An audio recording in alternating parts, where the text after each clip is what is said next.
Hello, this is Tami Hewlett with Swimming in Stamps, and I'm here today to show you a couple quick tips on my digital studio.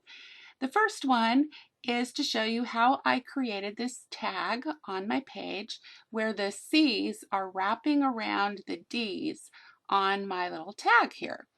So I wanted to do this because my daughter's dance studio, this is kind of their logo, so I was trying to recreate it.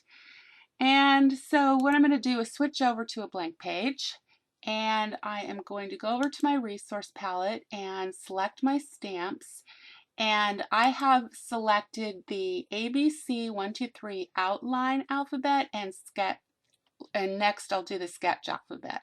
So first let's go down here to I'm just going to drag over a C and a D, and then I'm going to switch over to the sketch alphabet and open again, drag over a D and a C.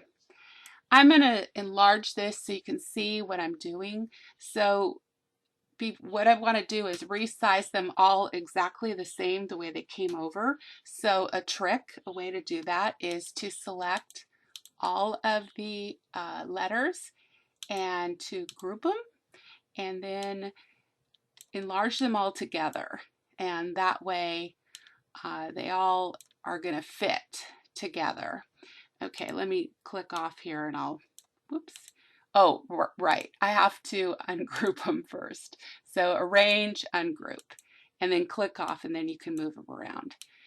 Okay, and so I am going to highlight both of the outline numbers, and I'm going to change those to white so that you can see, and then I'm going to change the other two to gray.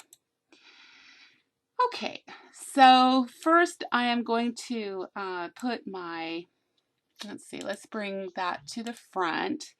I'm going to line that up with my D.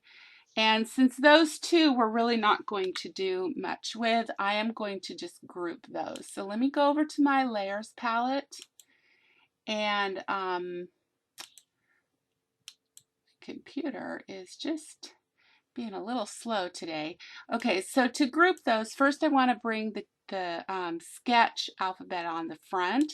I'm going to click on that, and then I'm going to drag the D down below so that it's beneath the outline, and then I'm going to group those together.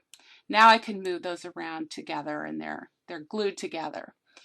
Okay, the C's we need to keep separate though for the moment. So first thing I'm going to do is line up my C to where I want it. That's about right. Okay, now I want this top part to be going over the D. So while it's there, I'm going to select Edit, Copy, Edit, Paste in Place. Okay, so once it does that, I'm actually highlighting on the top copy at this point, which is what I want. So I'm going to select Crop, and I'm just going to select the very top of this C and hit OK. Okay, so now you can see that it's starting to go over the D. Next, I am going to bring the outline over and align it on top.